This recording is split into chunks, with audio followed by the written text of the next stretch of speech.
Here, I'm Paul Mark. Thank you.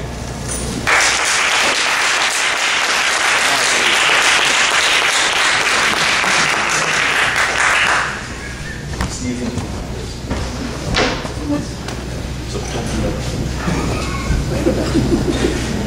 He doesn't have to answer any questions. Yeah, he does.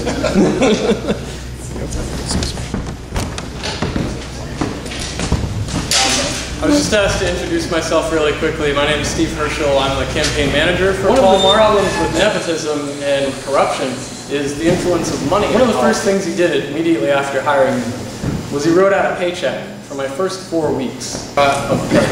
Steve made a statement that Paul Mark would go against the tide of Democrat leadership on some issues. Give me 2 examples of the issues that he would go against. And number 2, if you go to mass.gov, you go to the Office of Campaign and Finance, it's an open book. It's an open book of contributions that I have and expenditures. It's an open book for Mr. Case, and it's an open book for Mr. Mark. And see what Mr. Mark pays his people to go scurrying around this countryside, and you'll be surprised where that money comes from. I really am upset by the fact that the campaign manager for Mr. Mark let out the fact that he's been getting paid, because my entire staff, no one's getting paid, and I know now they're going to be asking me why.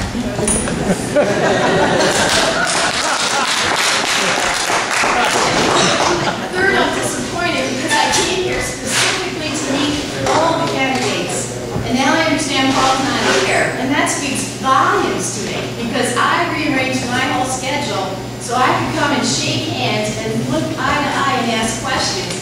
So I don't know why he's not here. I heard he was here briefly and then left. But for me, it's so important. I've been involved with politics since I was 18 years old. I'm an independent. I've worked with Republicans, Democrats, Independents, and Green Party. And it's important for me to meet and shake hands. I did that with Barack Obama up in Keene, in order to vote for somebody. So I'm missing something here, and I don't understand why he's not here, because it almost feels like a kick, you know, a kick in the teeth that we don't matter. And that's my concern, because we do matter. West County does matter. And it's important for people to show up and say, we will represent West County. So I just need to make We actually made a conscious decision to set up our campaign office in downtown Shelburne Falls. Buckland, you're Buckland. On the Buckland side of the river. I guess he doesn't know the district that well. Okay. I have a couple of comments and observations and a question, a big question. I find it very interesting that you have a paid campaign manager for a position that really should be representing the people. And I question exactly how the services to the people, if all we're doing is being enamored by the dollars figures out of Boston. Consider that I also have 8 volunteers, $0. Whatever money that is contributed to my campaign is used to benefit us. Signs, flyers, TV, not TV ads, radio ads, and that's it. After Friday night's debate at Mohawk, my campaign manager came up to me and says, hey, how come I don't get paid?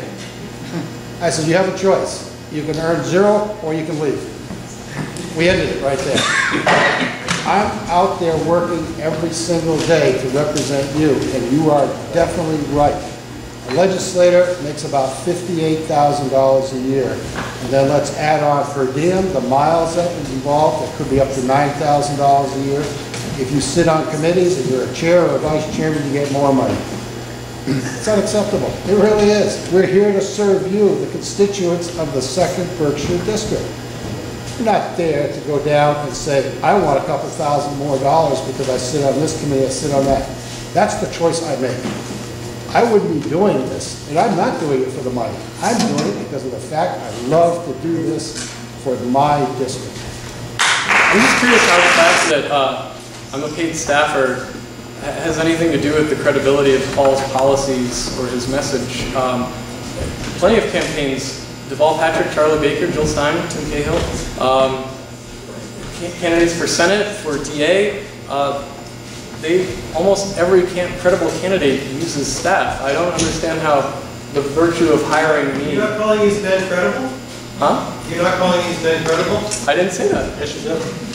And I think that we are credible people. Okay. Just All right. And the other part of that is we're talking about a state representative seat. We're not talking about a governorship. Right. Good. Okay. I still don't see how the virtue of Paul hiring somebody who knows what he's doing. He's never run for the school board. He hasn't served on the town council in Pittsfield. So he's entering politics with this huge professional organization behind him. And quite frankly, it gives me pause. It makes me wonder, it just gives me pause. Why? You know, if this guy is doing this absurdity, where's the money from? Hey, he's got a lot of endorsements, he's got a lot of money from these different unions, all of whom he's going to have to pay back at some point in his tenure as a legislator. He's going to give the policemen back their overtime, he's going to give the health professions what they want. You know, these guys are just people like me. And if I were going to run, I wouldn't have the money for a paid staff. So, you know, I can really identify with Mike and with Steph. I have a real hard time identifying with Paul. Paul's a lifelong payphone repairman. I don't think he's anything that's outside the realm of understanding or I'm identifying. talking about his history of public service. He doesn't have one.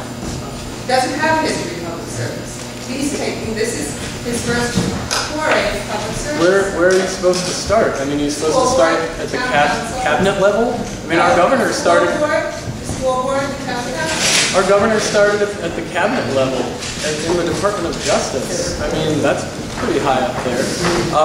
As for where he gets his money from, it's a lot of ordinary people in $25, $50 increments. Yes, he does have a lot of endorsements, but that's because people believe in his message and they're willing to put their neck out on the line for him. The fact that Paul has a lot of money from people in his campaign account and is able to pay for me means that a lot of people believe in it. And so, like I think it was Steph who said, you know, I encourage you to go ahead and look at where the money's coming from. Great, October 25th, we're going to see the next round of public finance reports. It's going to be made available on OCPF. All you have to do is Google it, and we'll see how much money Steph has brought in from other people who are willing to put their neck out on the line for him. And that's why we have this. But Paul believes in a public campaign finance system so that we don't have to accept money from people. I'd like to I'll just say this real quick. Take the time to look at that report. Take the time to look at it tomorrow morning or tonight. The pre-primary report is there. It's online for you to look at.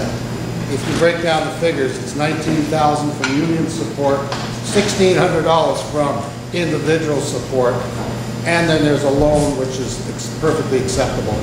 So if you're talking about coming from private contributions, take a look at mine. Mine is private contributions, and I'll guarantee you, you'll see about $1,900. That's all I've got to work with. Take a good hard look and then realize where that money's coming from.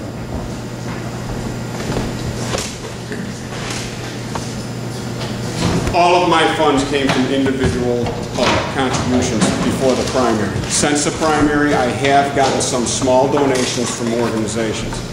But I agree, if you look at Mr. Mark's OCPF before the primary, almost to the dollar came from unions and political action groups. We're not disputing the fact that unions don't have good people. We're not disputing that. All I'm saying is take a look at the facts that are given to you on the OCP report. Not the comments that you just heard, that they weren't coming from the unions. There's 19,000 there. I'm not disputing good, bad, or indifferent on the union people. There are good people there.